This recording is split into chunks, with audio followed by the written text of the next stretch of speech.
So good morning, everybody. Welcome to the Social Housing Roundtable. My name's Matthew Baird. It's great to have you all with us today. I'm in a slightly different setup. So if there's any slight tech difficulties, apologies, I will get them sorted.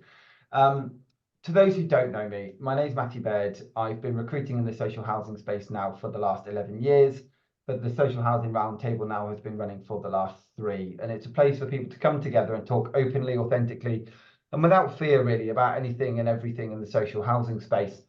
And so often you go to various meetings, you'll go to conferences, whatever it might be, and the chance to speak very authentically isn't always there.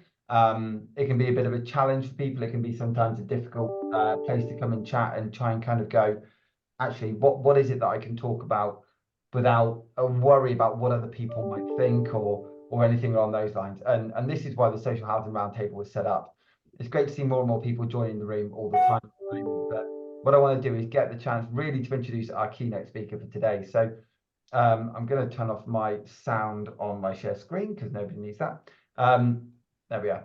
So today's guest speaker, as people know, and I think probably the reason so many people signed up to today's event is Tracey McEachran. Now, we got connected via LinkedIn. As so often happens, I think it's probably a stock line I take from every roundtable that I run these days. And it was about kind of going, hey, you know, as president of Wish, would you want me on the roundtable? It was bizarre that you asked me. I was like, well, yes, please. Like, this is, you know, we'd love to have you on board because the work you've done over the last, well, 2023 in particular has been incredible. But it does need as much amplification as it can. There's still a lot of issues, unfortunately, with sexism in housing. Let's not pretend that isn't. This isn't a place I'm going to be stepping away from that conversation. But I'm going to pass over to Tracey to kind of introduce what the Hear Her Voice campaign has been all about, to talk about the highs, the lows, the struggles, and obviously what we'd love to see through 2024. And also for us all here to have an open conversation today around what we can all do authentically to try and make a difference. So Tracey, without further ado, I'll pass over to you. Thank you. So forgive me if you've already heard this story, but when I became president of Wish, I needed a campaign. I became president in the March, I think, 2023. And the previous year in the November, I'd gone to an event and it was pretty split, male, female. It was a storytelling event. The two people telling the stories, they were telling Christian stories actually, but the one of them I follow and I've been to events, and he normally tells stories, myths that are very, very old from various cultures, but they were telling the Christian story, so I was interested. Anyway, they tell the stories, then they said, okay, we've got half an hour or 40 minutes for questions. Has anyone got a question? And hands went up and they were pretty split, male, female. And the first person that they asked was a man, who then started really not actually asking a question, but pontificating. Claire, are you okay? Yeah, okay. But pontificating and sort of, not really asking a question, but sharing his philosophy. And then another man, same thing, this extended, not really questioning and just sharing philosophy, and then a question at the end. And that went on for like 30 minutes. Not a single female voice. And as I was listening, I was getting the concern in me, I'm going to call it that, or anxiety was rising and rising to the point I thought, I can't stick this any longer. So I put my hand up. And at that point, he said, oh, one more question. And so luckily, if it was actually me and one other woman put our hands up, and he asked me, and the other woman said, oh, no, it's okay. You asked your question. Lovely. So I stood up and I said, well, I've been here for half an hour, and yet we've not heard a single female voice. Why do you think that is? And yeah, there was a bit of a fallout from that. He was a bit aggrieved and said, well, it's men that are putting their hands up. That was the first response. It's like, and then the next one was, why do you think? And I went, no, I'm not answering. You're at the front. Anyway, so I came back from that and I sort of carried that. What was that all about? And a friend of mine that works in education sent me a survey that said that in a recent survey of something like 300 lectures across 20 countries, that women were 2.5 times less likely to ask a question. So I felt, and I know that's true, I've been a coach for many years, and I was in senior leadership roles for 20 years before that, and that women take less airtime in meetings. There's no doubt about that, and there's research that tells you that. And even in a meeting where women take less airtime, when people come out, their perception is that women spoke at least as much, if not more, than men, when actually they spoke less. And I think there was recently in the Olympics, and I think it might have been Beijing, where the chair of the governing body said about not having many women on the board because the meetings might go on too long. I mean, like, so here we are, and I guess, yeah. With the campaign, it was about raising awareness. There is one or two things that will help that situation in a conference, is that if that man, after telling his myth, had gone to a woman first in the audience, there would have been more women that would have followed up with questions. So more women would have been willing to keep their hand up or to put their hand up again. And so that's such a basic thing that we can all do when we facilitate, is actually say, look, I'm looking for diversity of voice. And look, if you're facilitating, look at into the audience and pick somebody that may be in either female or in the minority. And then you start the tone for the conversation that's going to happen. So that's a really basic thing. I mean, the other thing, obviously, us as women, if we're aware that even if we just prepare a question before we go in, that if we put our hands up, we're going to help other women. So, you know, be the person that's willing to put your hand up and ask the question. I suppose that would be another thing that I would say. But we've done there is a so if anybody wants it, I've done a top tips for facilitators.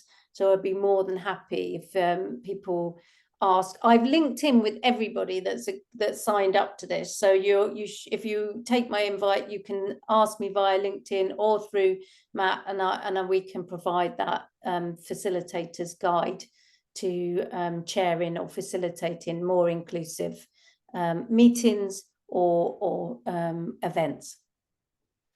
But I have got a whole load of stuff of thoughts and research around this topic. But I'm probably, I don't know, Matt, I feel like I'm interested in having a dialogue rather than me speaking at people.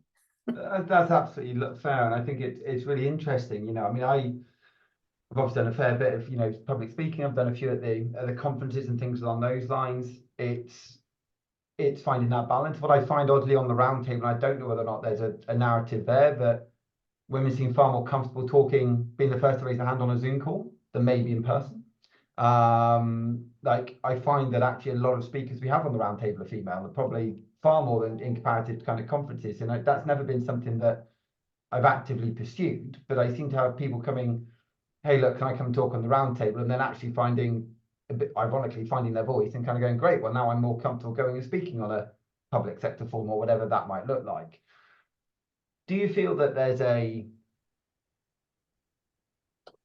do you feel, I guess, from that male perspective and from that example you obviously highlighted there, do you think that's come from just making it easy and almost like I guess an ignorant side of things, or do you think it's kind of an active, I'll just go to those who look like me when asking questions, in terms of, you know, Yeah. instead of male speakers not always kind of trying to approach other females as the questions coming through? The thought that came to me this morning is, it's not so long ago we were watching adverts about cleaning products or teeth products and things like that, where the woman would be doing the cleaning and the man would be exciting people, inspiring people. There we go. Well, we got the man coming on explaining the science. Okay, so that wasn't so long ago. 70% of purchases are made by women. So those adverts were made for women. So, you know, we are in a system that we as women, we're perpetuating probably that system, that behavior of seeing the man as probably more outward and expert, and women as more caring, nurturing, collaborating, something like that. I mean, I'd love to hear voices from the, 30 other women in the room. If someone would like something, if the irony being is that I'm the one asking the questions, which seems a little bit odd. Anne, I've just seen you come off mute. Do please dive in. So I was going to put to you something that I went through the other week. We have like huge meetings where the directors tell us what's going on and things, and so I brought up quite a pertinent question. I think we don't have to say it because they're on the workplace, so we kind of write them down. I brought up quite a good question, I felt, and when he answered, he didn't answer my question. He answered a completely different question, which he felt that he should be answering. But then you've asked the question. You, like you say, you've brought up all your how you feel and things about asking questions in that kind of forum, and then it goes, and then he just hasn't answered the question, and then I just didn't know what to do with that. It's a bit like, okay, I'll just leave it. Yeah. So what were your options? Well, he'd moved on. It wasn't like, have I answered your question? It was just, so I'm going to answer this question, a bit like a politician. I'm going to answer this question that I feel like I should answer because I don't actually know the answer to your question. So yeah. I'm going to move on now and move on to the next question, which I actually want to answer rather than your difficult question. That's lovely. That's so lovely. So I've just read a book called Unbound, A Woman's Guide to Power by Cassia Urbanek. And what she says in that book is men go out. So when you ask a difficult question to a man, they're more likely to go outwards and not look. So if that question was too difficult, then the natural response to a man is either throw another question at you or answer the question that they want to answer. Mm-hmm. Yeah. Yes. Whereas a woman will go inwards and think, oh, I don't know, and then maybe get stuck or freeze. So yes. He was doing the thing he knew what to do in that situation because he was probably feeling a bit vulnerable. Yeah. Yeah. Claire, I'm going to bring you in on that as well because I can see you had a point, so do jump in. Yeah, it's interesting. I'm really interested in the psychology. I'm interested in how being in that situation makes me feel internally and what that then has an impactful influence on what happens next. So I've been in a conversation recently where I, similarly to Anne, asked a challenging question and in response did not get a very helpful response. The response that I got was very much about my colleague saying what they wanted to say and expressing a view that I wholly did not agree with. And yet rather than being then asked for my considered response to that, I was just talked over until the end of the conversation. Well, the end of the conversation was when he thought the conversation was ended, not when I thought it was ended. I feel that conversation still needs to be had because the underlying issue still remains. And so what happens as a consequence of all of that, both before, during and after, is I internalize it. Yes. And all that does is create stress and pressure. But the outside experience of everyone is Claire didn't say anything. Claire didn't make her point fully enough. And I said I internalized that as well. Like I didn't do a good enough job there. Yeah. Really, that's not about the job that I did. I said what needed to be said, but because I didn't say it forcefully enough or loudly enough, and I didn't talk over other people, and I was respectful and so on. So I then as a consequence of that, I end up internalizing that I didn't do a good enough job. And so, which there is a point then that it's not about you. It's not about you, but we do, as women, we do internalize. So it is coming to a place where you ask another question, but you don't go inwards, that you absolutely do everything you can to stay outward focused, not inward focused. But that will take practice. But you can practice that with just in life, you know, with in safe places, but just staying outwards. So I hear what you're saying, but my question's not been answered. So you keep the focus out, but that takes some practice. Yeah, I think personally for me, it has come to the point at which I want to verbalize to the other party and say to the man that I'm talking to, quite often, usually, why do you think I'm wrong? Why do you think I'm wrong here? Perfectly good question. Which is a perfectly good question, but my heart absolutely pounds that I don't do it. Yeah. I step back, you know, I hide from that confrontation, for the, you know, confrontation avoidance. Yeah. But that sits with you though, that. Yeah. And so then there is a choice to be had for you, as do I push through that uncomfortableness, and she would call it a good girl conditioning. Yes, yeah, very aware of it. So yeah. It's a really interesting one. I can see in the chat there that Gabby has put in there, but when you do talk over people or be more brazen, you're classed as aggressive and disrespectful if you're a woman. Yep. And well, I completely obviously agree with that. There's also an element that men are probably still seen as aggressive and disrespectful, as is being shown to Claire, but what's happening is they're not being penalised for it.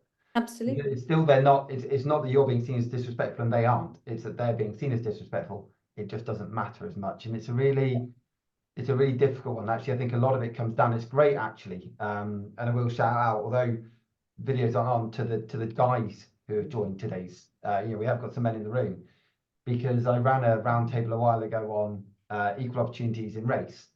And there were about 30, 40 people in the room, and there was myself and one other white person. And it's so important that actually, as guys, we are listening to some of this and going, you know, I imagine, Claire, that if that relationship between yourself and this gentleman was better and you felt there was a mutual respect there, you'd be more inclined to go, hey, you haven't really answered my question, can we just revert back? But because you don't feel it's there, and because they're male, they're not two separate things, it's them both, you're stuck in this loop. And it's really, it's difficult to hear. There's two losers.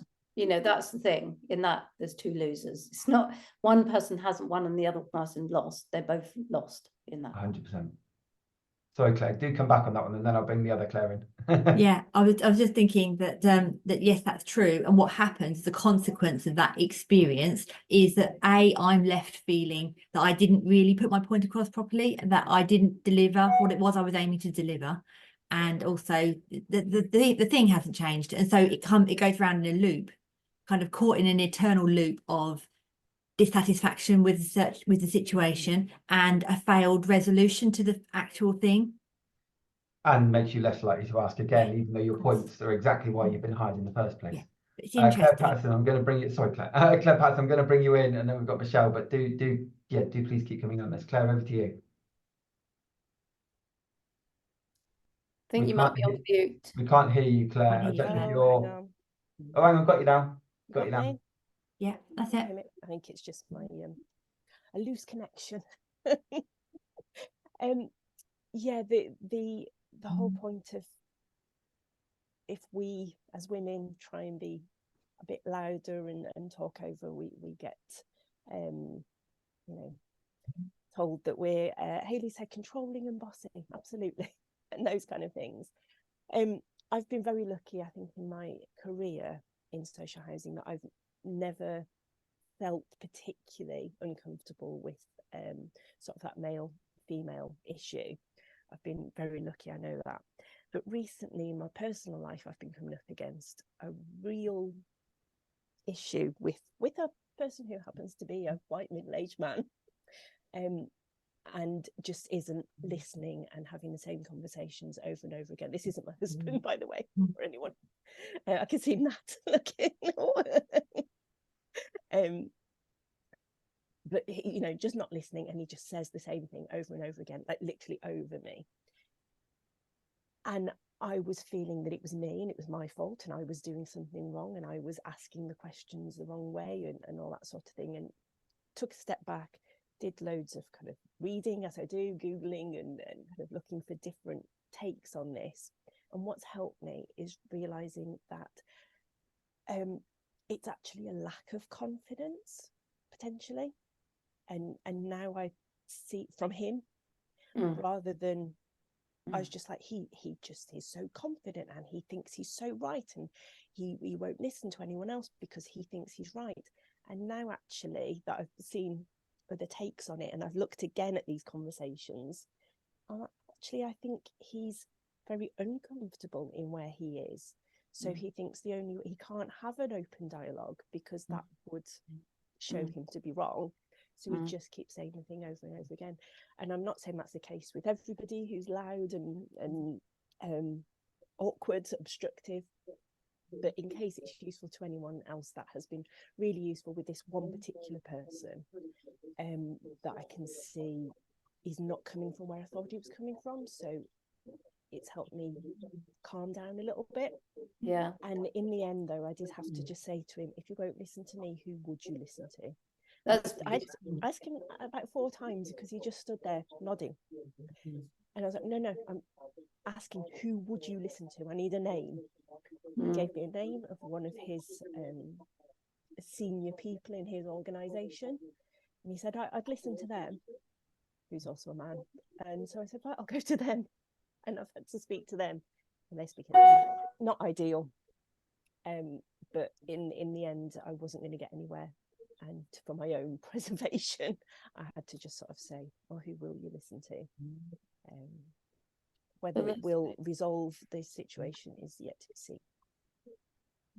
Yeah, but I think that's a good spot, isn't it? That you've been prepared to listen. I think that the thing is not to go inwards, that is and stay outward. What's going on for this person? And not have that. I mean, it's good to check in. Check in with yourself. Am I asking something that's unreasonable? No, it's good, and stay outwards, which you got to that looking outwards, yeah, that's great. Thank you, Claire. Michelle, I'm going to bring you in. Yeah, I think we all hear the same stories. I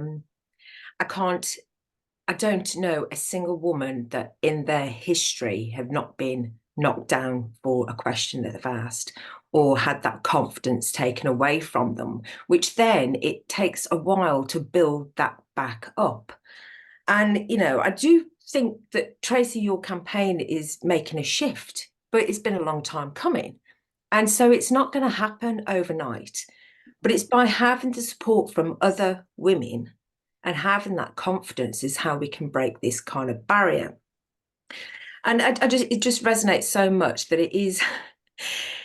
it's historically men that impact us this way. I've only experienced a couple of women that have shot me down, and that's usually because of competitiveness. I've been told I've been aggressive, but a man would be told assertive. And, I think Claire mentioned about, asking, looking back, is it what I've done? And I think it's that reflection piece and realizing that the person is sometimes just not open to having that conversation. And it takes such a long and big practice to try and not take it personally. I think I've lost several jobs in my past because I was speaking my voice, and then I was seen as either a threat or, so as I say, competition. So it's that recognition that if you haven't got that support above you as your boss, your director or whatever, perhaps it's time to move on and have your voice heard somewhere else. But yeah, I'm right behind your campaign, Tracey. Thank you. I think it's a really tough one, isn't it? Because it's so easy. And I was talking to someone about this just the other day, just before bringing Gabby, that it's very easy to be sold something in an interview. I've known friends, colleagues, peers in the sector who've gone and got a role at, sometimes going, look, we need a female voice at exec level. and then join, and actually they didn't. They just wanted a tokenistic kind of, hey, look, we are diverse, and actually that person had ended up leaving very quickly and had their confidence shot, and find it a very misogynistic place. So it is difficult. I firmly believe there need to be, I'm on the CIH and NatFed scrutiny panel for the next conference. I said, if we're having any chat around diversity, can we make sure that it's a diverse panel? So if it is about, women in social housing, can we have a guy on there talking about what they're doing to, actually doing? And it's that kind of blend of both that is so imperative, and it's why I wanted to make sure we, brought Tracey on today, because the other side is making everyone here realize it's not just you, but also there's a community here willing to talk about it, and this voice is growing, and Tracey's campaign is really behind that, and long may it continue. I think a bit like Lara's did previously for the CIH one. This isn't just a now thing, this has to keep rolling on. Gabby, we're going to bring you in. Bring me in. I wanted to say one thing, but after Michelle's comments, I want to say two things. I think the first one was to when you mentioned, Matt, that the session around the roundtable for diversity attracted a lot of people of colour, and then this session, obviously, although there are some men in the session, there are some women, and mostly women. And sorry, the cat is sitting on my mouse and I don't want to go away. And I think, while I think it's really important that should be kind of equal, so that people just sit down and listen to what those people are experiencing. Hopefully the people, the men in this room are doing now. But the thing that Michelle mentioned made me think of the kind of the I'm not like the other girls thing that's going on, where women in powerful position feel threatened by other potentially successful women that might push them from their position, and then start acting like a man or something. I don't even know what that means. And I try to always kind of live, kind of surround yourself with people who want to shout out your name in a room full of people that can influence your career, your progress, etc. And I think while it's important that men join these sessions and listen in, just like it's important for us to join diversity sessions and just really try and listen to experiences, I think it's also up to us women to support our fellow women and not try and be competitive, because especially in housing and in other sectors where it's all about helping other people, or at least I hope so, it shouldn't be that competitive. We should all just celebrate what we can do, and if we start by putting other people like us down, but kind of my question to the room is, what can we do to do away with that I'm not like the other girls type thing? Because sometimes I do feel like I have to do it myself, not in the putting other people down, but the joining in the banter and things like that, and just what can we do to dispel that I'm not like the other girls type thing, just to fit in and progress our career so that we can make those changes that we want to make. Shall we hold that question, Gabby, and hear from Natalie, and then come back to it? Thank you. My point actually links in quite well with Gabby's, funnily enough. Yeah, I mean, originally my point was around finding it's that authentic piece. I think Tracey mentioned it at the beginning, of Matt did. I find that really fascinating, because I think there is a lot to be said for quiet power, and it's all about confidence, and that is step one. But it's also finding you don't have to replicate what the man in the room is doing, or the controlling woman. I'm a lawyer, there's lots of controlling women here that I've had to battle against in a different way, but it's just being able to find your voice and find a technique that works. And I don't think I'm there either, but it's using some techniques that work for you. So don't let people off the hook, but keep asking questions, saying, sorry, it must be me, but could you clarify that? Could you clarify it again? I don't think we still understand that, because you haven't answered the question. And finding a way that works, and it doesn't have to be the same as them and be upfront against it, shouting and loud all the time. and I have used this certainly in meetings before, where it's not, you've just get nowhere, and just sort of say, do you know, I'm going to follow this up with you afterwards. It's like, you're not off the hook. And it's not perfect, but it's, you're not off the hook. I'm not backing down. I will be coming back to you on this. Maybe this isn't the right forum, and I don't want to stand up and shout against you because it's not in my nature. But it's finding that confidence to be you and do it in a way that you can be authentic and not have to fit in, as you said, Gabby, with everybody else. That's beautiful, Natalie. I think that's so wise. And you know, and I have sat, I'm on another course, and there's 14 of us, 2 men and 12 women. And the first weekend of this course, this guy was thinking out loud when all the women were sitting there processing everything. And I, you know, and you think to yourself, what would it be like if we were all doing what he's doing? It would be terrible. So it is. So I completely concur that we don't want to fall into, you know, wanting our voices heard all the time, but it's just the appropriate balance of things. And so here's my, and it comes back to the authentic thing, is if you're really clear about why you're in a room, what you're bringing to the meeting, and you understand your role and how you want to participate in an authentic way, and then you stay with that energy, and then when things come up, you ask your questions, you input, always looking outwards in the knowledge that you're there for the reason you're there. So it's really clear what your expertise is or what you're bringing into the room. Or, you know, if you're somebody that's very curious, you can say, I've got a curiosity around this, you know, but that's being comfortable in yourself, understanding why you're there, and therefore, and then keep yourself focused outwards rather than go inwards. And that would mean that you don't have to shout anybody down, because if it's not received by the room, it's not received. As Natalie said, you could take it out, but you've stayed true to yourself. You've been congruent in what you feel and what you're saying. And it's incongruence that causes us not to be listened to. So if I've got a question, but I'm questioning myself how valid that is, or whether I'm worthy, when I ask the question, there's an incongruence. I'm not asking from a place of really groundedness with clarity from my essence. I'm already putting my nervousness into that question.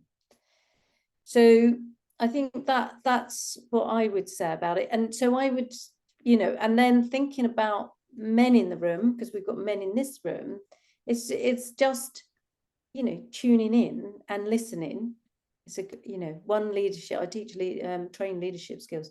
Best leadership skill you can have is listening. It was really interesting actually, because Joe Lummer put in the chat there about how do we ensure this doesn't become a male-female power struggle. Controls on, you know, techniques on controlling conversation are useful, and I think it goes back a bit to Gabby's point actually, which I know Claire Patson put in the chat, that women are often put into the position of being competitive because there's only one woman space around the table, whereas men can encourage their peers and have a lot of that again, seeing yourself and having that similar voice. I think it's just trying to make sure, and this comes back to that leadership piece, and potentially it's one of the big areas that's got to change, which is, you know, Tracey, you've said there that when you arrive at a table, you know why you're there. You know what your voice is, you know what part of your expertise people are relying on, but it's on to the leader of that table, that business, that whatever, that group, be them male, female, however they define themselves, to also encourage somebody to go, hey, look, you are our expert on this and we want to hear from you. Yeah. Rather than sometimes being where, you know, like you say, I mean, Claire's point earlier, being at the table and really just not being listened to on the point that she's obviously there to raise. You're kind of going, well, why am I even here then? Because I think I know why I'm here, but my voice is just being shut down. And I imagine this is a narrative you're hearing all the time.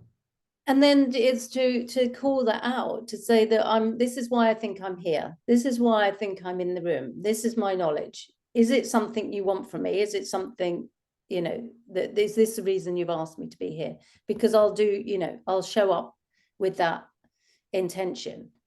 I think the other thing I was just thinking, that thing about the competitiveness and there was only one woman. I understand that, I really do, but it is a thought. it's a thought that, you know, that you're attaching to that behavior. It might be that that's not the what's driving behavior. But again, coming back to this book, that makes sense to me, having had 20 years before, you know, in corporates before I came into housing, that there is what can happen to us, and somebody else also said earlier that we start behaving like a man, that we really tough it out. We start toughing it out and we lose connection with ourselves, that our essence of ourselves and our authentic self, and then just bulldoze, you know, we can. And also in that toughing it out and being woman that's constantly pushing outwards, is that we lose connection with the essence of ourselves. We don't ask for help. Then we're doing everything. We think, you know, we can't ask it. There's no generosity in that, because we're like, oh, we'll do it. I'll do it. I'm, you know, Superwoman. I'm Superwoman now. So we can have a tendency to go too far. But I can say in my career, I've been helped so much by men. I've been listened to by men. I've had some wonderful, wonderful supporters and fans that are men. And I've had some supporters that are women. I've got a huge network of friends that are brilliant. But I have had, you know, my biggest, toughest confrontations and challenges that have been with other women. And it's not been that they've tried to be men, but they're just on that tough side of they've got the armor on and they're plowing through as superwomen. So that's my personal experience. I can see a couple of points just from Claire, one of which was related to that in the chat. So the first one was that she feels more motivated to know what leads me to feel happy in my role than necessarily progressing. So my whole frame of reference is different potentially to managing colleagues, but also her toughing it out looks different to what is often meant by male colleagues. And again, it's a strange turn of the phrase, though I fully agree with it. It's such a masculine phrase. If we look at kind of going back kind of biological, toughing it out is a very, you know, it's a very physical frame of reference, isn't it, in terms of terminology? And, you know, it's not something, I guess, that brings comfortableness to all. And you can see from Hayley's position in the in the chat, where she mentions that early on in her career, she'd be shut down when contributing to discussions with, your problem is you're a woman and you think too much, all the way through to experiences where a male colleague would tell new starters to ignore her and exclude her from meetings. Went so far inwards, you couldn't bring yourself to be on camera in meetings because I'd be in tears after being talked over and having my contributions dismissed. Now I'm feeling more confident. It's been a difficult journey. And so firstly, massive thank you to you for sharing that. But also, it gets that stage where toughing out is, you need an ally, don't you? And Tracey, you've mentioned it there, male, female, other. Like, you need those allies with you to sometimes encourage, you know, that it's okay, you know, your voice is being heard. And there are those situations, and I fully agree, sometimes it's probably internally where you feel you're not being listened to, or it might be perceived, but other times you're genuinely not. And let's not get away from the fact that we are a sector which still has predominantly male chief executives, and the balance isn't quite right. Well, we live in a system, you know, we all live in a system. We have the system of us, and we've got all the learning from the system that we live in. And that, and for a system to change, it won't, you know, it doesn't want to change. A system won't want to change. But we, you know, the more little shifts we can do, the more awareness we can build. You know, I do believe, my son is 22, and I'm much more hopeful for him that he does not have the same attitudes, and he still proclaims, he still does that proclaiming that men do, you know, like, this is absolutely right. I can swear now because I just go bullshit.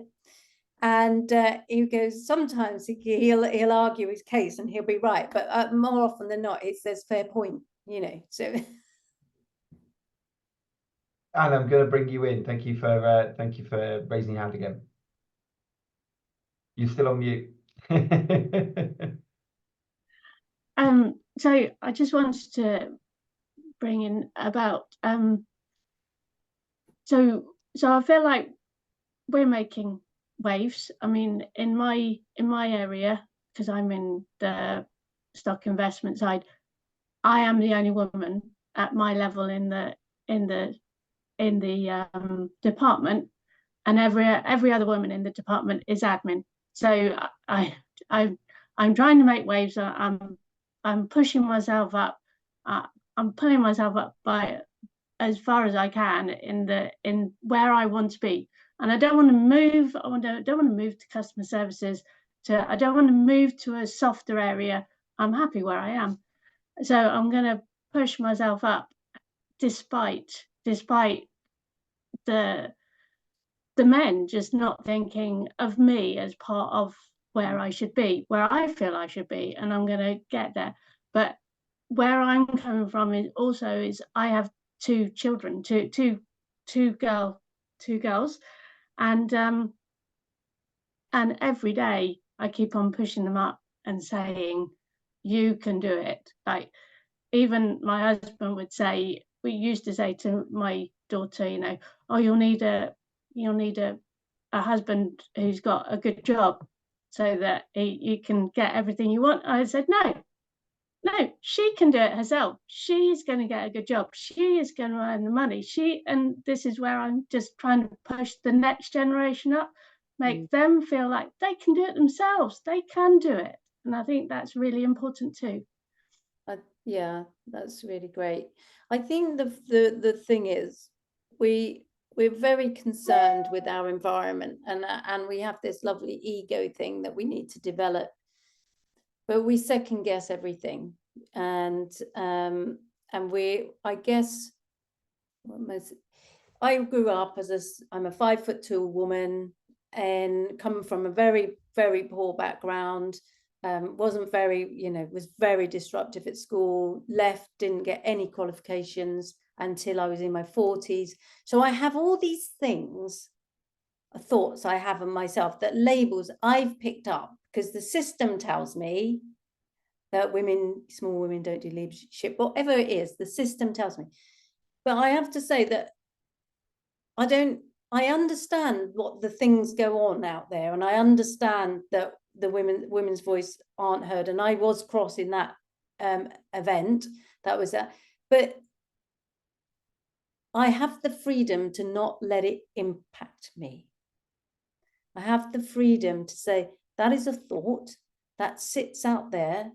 I can see it, but it just doesn't impact me, because I'm really clear that I am who I am. I'm who I want to be, and I will live this way.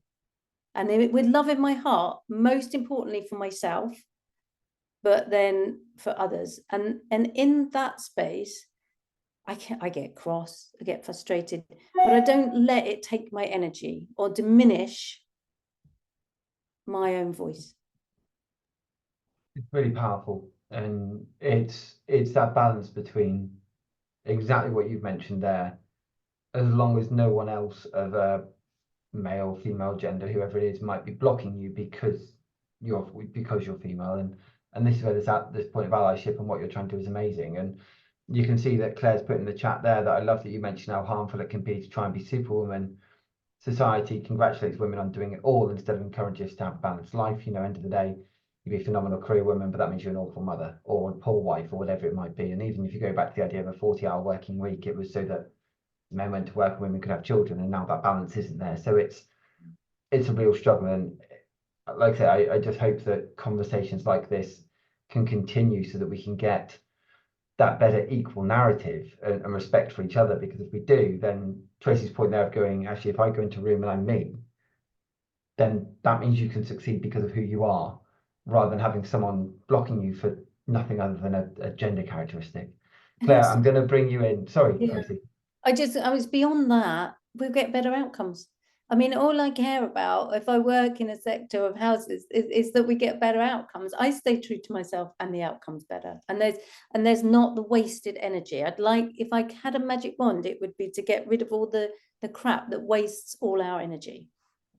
And time. That's what I mean, resource. Yeah. Resource. Claire Patton, I'm going to bring you back in. This is an unpopular opinion of mine, but I just want to throw this out there, that I hate the narrative of, and I don't mean to your individual children, Anne, as you were saying, but the narrative of constantly saying, girls can be strong too. girls can do things too, because it's a bit like, why are you having to say that out loud? Is it because there's actually an underlying message that we can't? And because there is that underlying message. And I was brought up in a home where it was never really mentioned, male, female. It was quite traditional. My mum stayed at home, my dad went and worked long hours, but I grew up thinking, oh, I'm going to be like my dad. And that was never kind of, oh, but you can't do that because you're a girl. Yeah, that's absolutely fine. But alternatively, nobody said you can do that because you're a girl. I didn't get that kind of over encouragement. It was what it was. And actually now I'm the one who works and my husband looks after the children, which kind of brings me to the other the point about being superwoman. It's women that have mostly said to me, wow, how can you run a business and have young children? That's amazing, you must be superwoman. Because they never even consider that how I do it is actually how most men do it, in that I have a partner who looks after the house and looks after the children and does all that mental load stuff and looks after the birthday presents and all the rest of it. But they assume that I'm doing all the mum stuff and all the household stuff and running a business, but I'm not. I'm mostly just do the business stuff. I don't do much of the other stuff at all. Yeah, the mental load is real, absolutely, and I don't have much of that. But it's assumed I do, and it's, oh, well done, you're superwoman because you must do all that and run a business. And I just don't think it's useful. It's not a useful narrative. But it's, you know, I'm not having to go at people for having that, because we grow up with that. That's the system we're in. Yeah, it's a system we're in, but we need to question ourselves, I think, and go, oh, am I making assumptions here? Am I projecting something onto this person by saying, hey, girls can do things too? Am I projecting something that's unhelpful? And let's say unpopular opinion, but that's Thank you. Gabby. If I could unmute, can't. Yeah, now that Claire's just done talking, I could just jump onto that, but I'll stick to my my original point when Tracey, you mentioned kind of the ego, and that resonated so much with me, with us always being kind of taught to be humble, and being confident is seen as, women being confident is seen as egotistical and full of yourself, etc. So when I joined back into housing back in 2017, that was right after I completed my PhD, but I never used my title or anything in my role as such, because I wanted to be humble and I was just me. And the fact that I had done that and that I knew stuff and that I was really good at stuff, I didn't want that to be a thing. And I did that until there was an opportunity to speak up, because we were sat in a meeting with some directors and whatnot, and we were talking about the new allocation system that we were enrolling with the council. And I was involved in that project, and I had some real concerns because my PhD was around digital exclusion and welfare reform. So I'd worked with people who had to access the internet, all sorts of digital tools, to not only apply for jobs, but also to access their benefits, log all their stuff. You probably know how it goes. And the system was too complicated to manage on mobile phones, but even on computers, logout times, automatic logout times without saving details, etc. Everything was wrong about what they were about to implement. And I was sat in that meeting and I was like, I can no longer just listen and kind of not, and I literally said, you know, people, I never say this implicit because I'm humble, but this is literally what my PhD is in. And I can tell you as an expert that what we're doing is wrong. And I was met with just some laughing responses and saying, well, digital exclusion isn't a thing because all our homes have got a connection to the internet and most of our people have access to the internet. And if they can post on Facebook what they ate, they can apply for a home in our system. And that was it. Yeah, but do you see the incongruence between you saying, I want to be humble and I've got a PhD? There's such an incongruence in that, and I don't know who you were serving, Gabby, by being humble, because you weren't. And that's the thing. It's the complex nature, I think, of trying to please people, not to step on it. And since then, kind of that moment was the moment that I decided to quit my job, because that was it. And since then. Yeah. I've started to be a bit more assertive about what I can do, etc. But it was such a pivotal moment that, and obviously, well, I would say obviously it was a man that laughed straight in my face, and if it was a woman, it probably would have had the same reaction. But yeah, I mean, humble, confident, ego. It's a balancing act, and it's so difficult. But there's a, we have shadow behavior. Don't want to get too complex, but we have shadow behavior that we have behaviors that we think is keeping us safe. So those behaviors that we learn, they're learned for what we believe is our safety. They're not really learned for the safety of other people. Yeah, it makes sense. And so, we'll all have things that we do that we think, that we're doing it in service to someone else. It's probably not. There's something that you're doing in service to yourself that you believe there's a thought and a pattern of behavior that you've learned that's unhelpful for others and for yourself. But I think, immediately we think we're doing this because we're such good people. That's not true. That we're selling ourselves a lie there. We're doing it for some reason to protect our ego. I'm aware we're going into the last couple of minutes, Tracey. I mean, that hour has absolutely flown by, and it's been brilliant to hear from so many voices, but also I think from the chat and from people who've been able to just share their stories really, and hopefully realise that this isn't any one person alone, but also have some real kind of takeaways and ideas of maybe what to change. I guess my final thing, and I always try to end the round table really on making sure this is always a place where people can have something practical to take away. What would you urge people in this room, people listening back on any of the recordings or anything, to start doing immediately, or to change their mindset about what needs to change tomorrow for this to really start taking all effect? Well, I mean, two sides of that I think is that men to be able to look inwards a bit, and to also connect somehow with their own vulnerability, which is a massive ask. And women to be able to, if you feel you're not back, or you're in a situation and you want to be involved, just focus outwards. And if you say something and someone bats you back, stay outwards. Say, have you really just asked me that? What was behind that? What was behind that question you've just said? I want to understand this a bit better, because I've not felt heard here, but clearly there's something coming from you that's stopping that happening, that you've got a need as well.